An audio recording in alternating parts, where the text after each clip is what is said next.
میں نے کئی سائیکالوجسٹ کی اس کے بارے میں ڈسکشنز دیکھی ہیں, پڑھی ہیں, سنی ہیں, اور وہ بیسکلی یہ کہتے ہیں واللہ عالم, وی ڈونٹ نو, اللہ کو بہتر پتہ ہوگا, ہمیں نہیں پتہ. تو کیا لگا رہے ہیں کہ یہ ہوگا وہ ہوگا, لیکن کہتے ہیں ہمیں سمجھ نہیں آتی یہ ہوتا کیا ہے. واٹ از دس اسٹیٹ کہ جہاں پہ ایک بندہ بستر میں لیٹا ہوا ہے اور پیرالائز ہو گیا عارضی طور پہ, ٹیمپرری پیرالائسس میں چلا گیا. We don't know any medical cause for this. Why is it happening? اس کی ایم آر آئی کرا لیں, سی ٹی اسکین کرا لیں, every thing is clear, what's going on.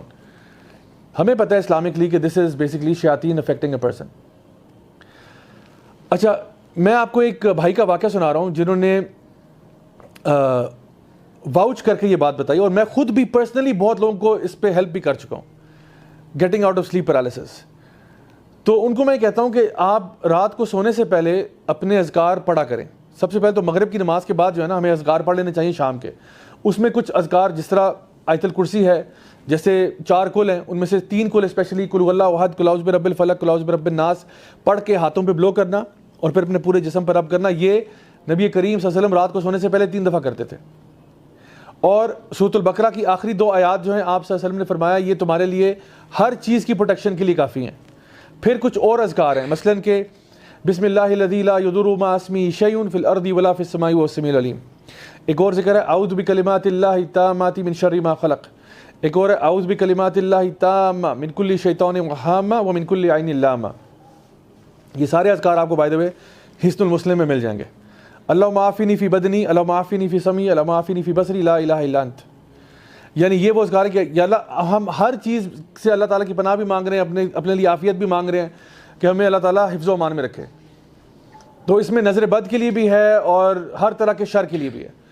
اور جس طرح ہم سورہ فلق اور ناس میں پڑھتے ہیں من شر الوسواس الخناس, ٹھیک ہے, الذی یوسوس فی صدور الناس من الجنۃ والناس, تو یہ اللہ تعالیٰ کی حفاظت میں ہم آ جاتے ہیں. سو جتنا زیادہ آپ نے اذکار کیے ہوتے ہیں اتنا زیادہ آپ اللہ تعالیٰ کی پروٹیکشن میں آتے ہیں. جن بھائی کا تذکرہ میں کر رہا تھا انہوں نے مجھے کہا کہ میں نے یہ ریپیٹیبل چیز دیکھی ہے, ریپیٹیبل, کہ جب میں رات کو سوتا تھا اور مجھے سلیپ پیرالسس میں ایکسپیرینس کرتا تھا تو کہتے ہیں جیسے ہی میں بولنا اپنے مطلب ہوش میں تھا اور میں موو نہیں کر سکتا, تو میں بڑی مشکلوں سے نا میں کہتا تھا اعوذ باللہ من الشیطان الرجیم, بولنا چاہ رہا ہوں لیکن مجھے کوئی بولنے نہیں دے رہا, اور میں زور لگاتا, بہت زور لگاتا, اعوذ باللہ, اور کہتا فائنلی جب میں بول لیتا تو وہ ایسے چیز ہٹ جاتی جیسے کہ بالکل ڈسپیئر ہو گئی. کہتے ہیں یا پھر کبھی کبھار میں اللہ لا الہ پڑھتا, اللہ, کہتے ہیں مجھے کچھ چیز روک رہی ہوتی, اللہ لا الہ, کہتے ہیں جیسے میں بولتا اللہ لا الہ الا هو الحی القیوم, اور ایک دم سے وہ چیز غائب ہو جاتی. کہتے ہیں میں نے بار یہ کیا, بار یہ کیا, and every single time it's worked, every single time. جن بردر کو میں نے ریکمینڈ کیا تھا وہ کہتے تھے مجھے رات کو نا میں سوتا ہوں تو مجھے پرابلم ہوتا ہے.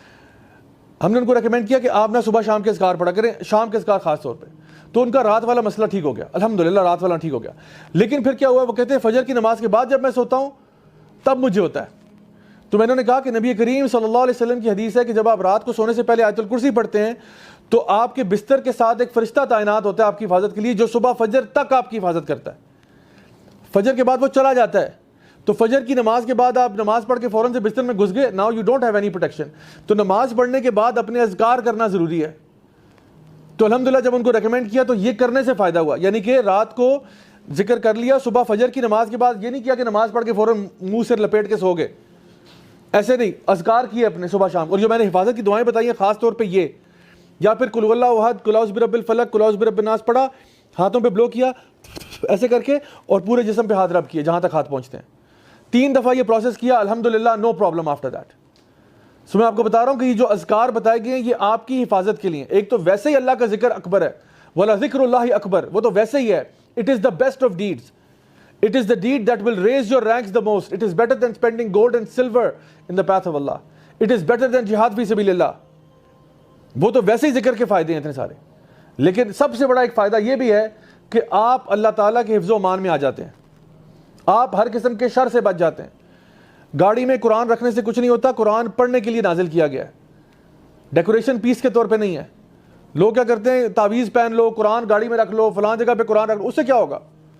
اللہ نے یہ جو ذکر اذکار بتائیں یہ پڑھنے کے لیے ہیں. یعنی اللہ تعالیٰ کہہ رہے ہیں ذکر کیا کرو, ذکر ٹانگا کرو. قرآن مجید میں کوئی آیت نہیں ہے ایسی, نبی کریم کی کوئی ایسی حدیث نہیں ہے کہ ذکر کو ٹانگ لیا کرو. ذکر کرنے کے لیے اللہ کو یاد کرنا، دل میں اللہ تعالیٰ کو یاد کرنا، اپنے دماغ میں اللہ کو یاد کرنا، منہ سے زبان سے اقرار کرنا، زبان سے کہنا اللہ اکبر اللہ اکبر. تو یہ ساری چیزیں، اور ان اذکار کے پھر خود بہت سارے فائدے ہیں. یعنی ایسے اذکار ہیں جو زمین و آسمان کو نیکیوں سے بھر دیتے ہیں. ایسے اذکار ہیں جو ہر دفعہ ذکر کرنے سے جنت میں ہمارے نام کا درخت لگ جاتا ہے. لا حول ولا قوت الا باللہ پڑھنا، سبحان اللہ و بحمدہ، سبحان اللہ العظیم پڑھنا، الحمدللہ کہنا، سبحان اللہ کہنا، یہ سارے اذکار ہیں. تو جب انسان ویسے ہی فارغ بیٹھا ہو کبھی، تو بجائے کہ فوراً سے ہاتھ ہمارا فون کی طرف جائے اور ہمیں خواہ اسکرولنگ شروع کر دیں، اللہ کو یاد کر لو تھوڑی دیر کے لیے. میں یہ نہیں کہہ رہا کہ بیٹھ کے اب آپ سارا دن یہی کریں، لیکن چلو 5-10 منٹ تو نکل ہی آتے ہیں نا. ڈے ٹو ڈے لائف کے اندر آپ کہیں ویٹنگ روم میں بیٹھے ہوئے ہیں، ڈاکٹر کو جو ہے نا دکھانے کے لیے گئے تھے، ویٹنگ لاؤنج میں بیٹھے ہوئے ذکر کر رہے ہو اللہ کا. کسی کو ملنے کے لیے گئے ہو، کہہ رہے ہیں جی ویٹ کریں ابھی باس اندر ہیں 5 منٹ میں آتے ہیں، اللہ کا ذکر کر لو، شاید اسی میٹنگ میں برکت ڈال دے اللہ تعالیٰ. سو کیپ ان مائنڈ کہ یہ جو